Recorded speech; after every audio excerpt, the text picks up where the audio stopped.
So I would start with like 3 buzzwords. I would say she is ambitious, she's fiery, and she's funny. So Angeline is from a working class background. She lives with just her mum in a flat. And in the friendship group, I think she brings a lot of the fun. I've decided she is born in December, so she's a Sagittarius baby, because she is the one who can buy the alcohol. So she's the one that's 18 in the group, so maybe that makes her feel a little bit proud and a bit grown up. But yeah, other than that, she is a very caring and loyal friend. I think Angeline has emotional maturity. I think she can really sense when something's up with any of the others in the group, really. And I think she's maybe that friend that will push and push until that person has said what's wrong. And yeah, that's what I would say Angeline is like.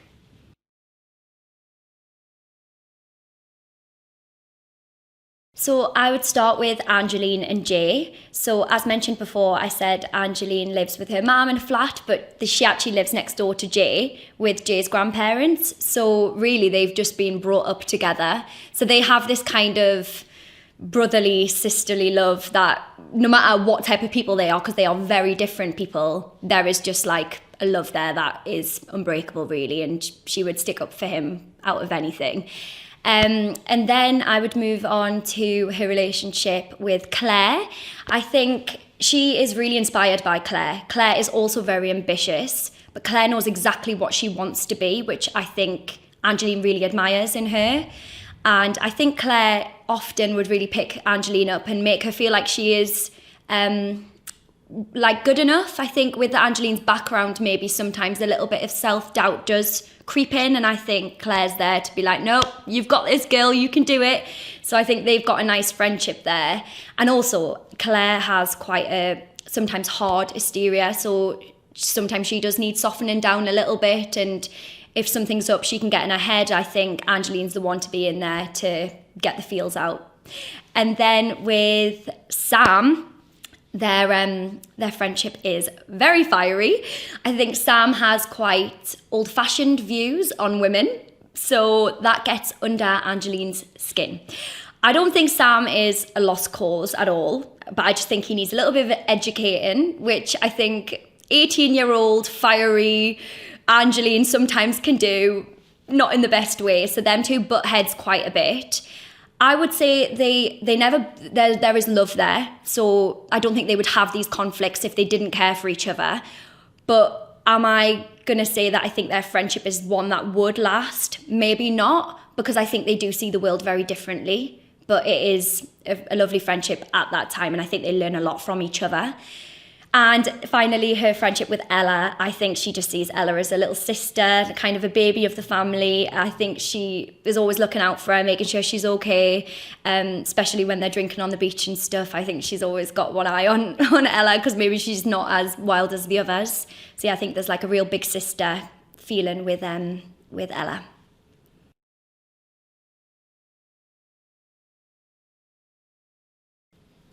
It's really hard for Angeline to come to, for anyone that age to come to terms with a loss of a friend. But I think Angeline finds peace in the fact that she is still somehow there, and there is her presence and spreading the story about her and keeping her name alive leaves some peace with Angeline. I think that takes time, and I don't know whether it is completely by the end of the play she's there. I think that will take more time, but I think that's how she comes to terms with it, and she just wants to talk about her to keep her name alive.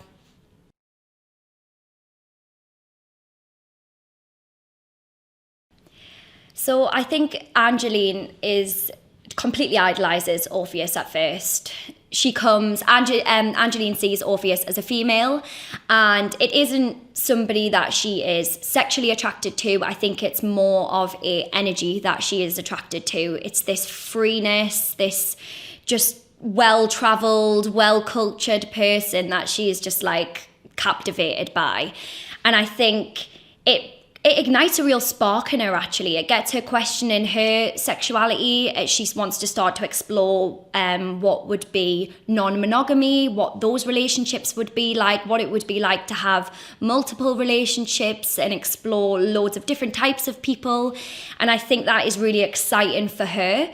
I think her journey with Orpheus is quite difficult, because I think once she's found that spark and that amazing feeling, it's hard to see anything bad, and to when things do start to go wrong, I think she doesn't want to think it's got anything to do with Orpheus, and for her, she wants to hold on to this godly like person, but actually towards the end, I think what she realizes is that, yeah, Orpheus has brought out this side of her, and it's amazing, but she needs to let Orpheus go, and she needs to become the person who she is, and also that not everybody is good. Like, there is good and bad, and we are all capable of doing good and bad things, that you can't just put this person on a pedestal and expect them to be amazing and expect them to do no wrong.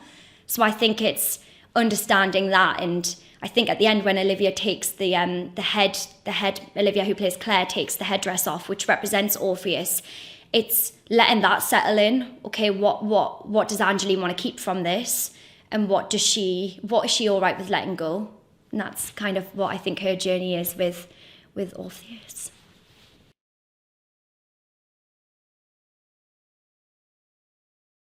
So I do play quite a varied amount of characters in this play. To start with, I do an impression of a teacher. So that one is a bit more silly, but that's Mr. Krakatoa, who Jonathan plays properly later on. So that's more of like a Mick Take impression.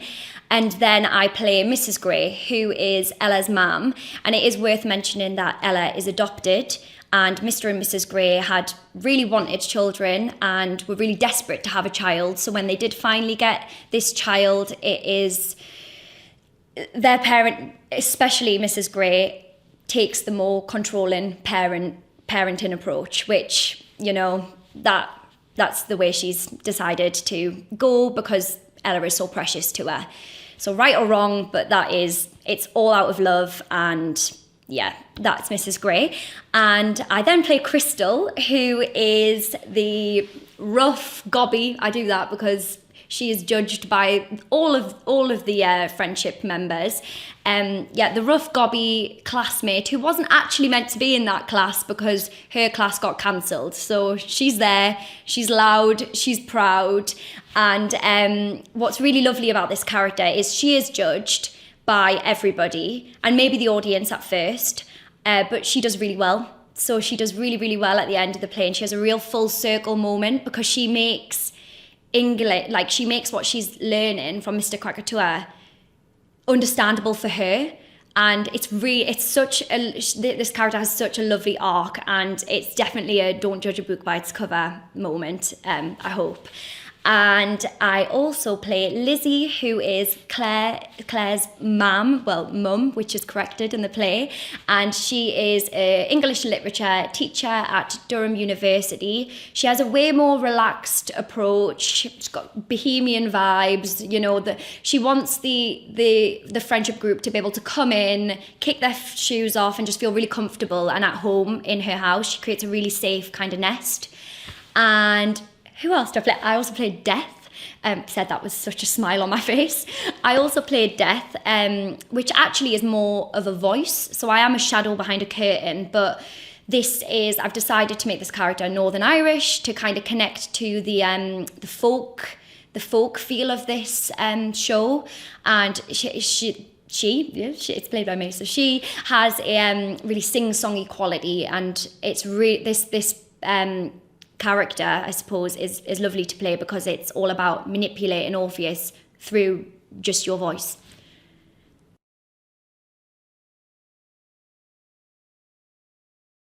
So firstly, I would say this is my first time multi-rolling, so I really have been a sponge to like anything that people are telling me, like tips and tricks.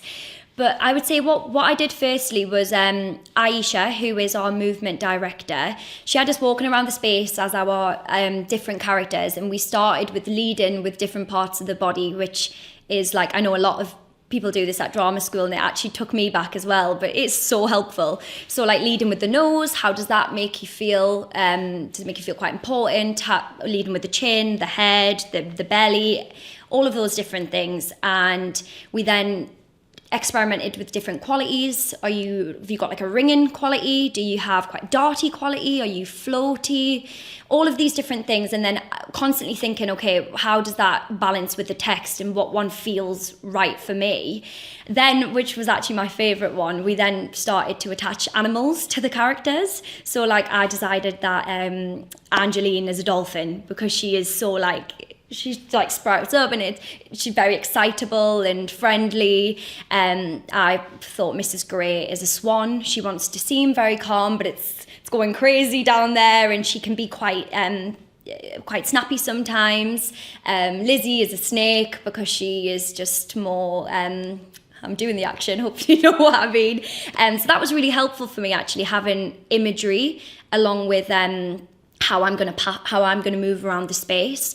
And that is so how you're going to hold yourself, and getting into the body of that character is a real visual cue for the audience to know that you're different. My head's down now, my shoulders have curved in, and I'm speaking a little bit more quiet. Like if they can see it as a physical change before you even start talking, they're like, oh. Because sometimes you can't rely on costumes. We've only got a few costumes that help us in this to show, and it really is a physical change that you have to like hold yourself differently. Breath is also a really good one. Where do you feel like this character feels a lot of their emotions? Is it quite up here? Are they quite hold a lot of tension here? Do they hold a lot of tension in their frown? Or so placing tension somewhere is also quite good. And then finally, we worked with Rosie, who was the voice. She was the voice coach on this show, and she helped with just where you can place the voice. Do you like pop it through your nose to make it sound more nasally? Do you drop it and make it sound more deep? Pitch, you can explore with pitch, and that really, really, really helped. Create these different characters. And once you lock them all together, it does sometimes just work, and it tends to be your first instinct. You're like, okay, that was the one, and that's really worked. But a fun fact about this show is I started Crystal off really nasally.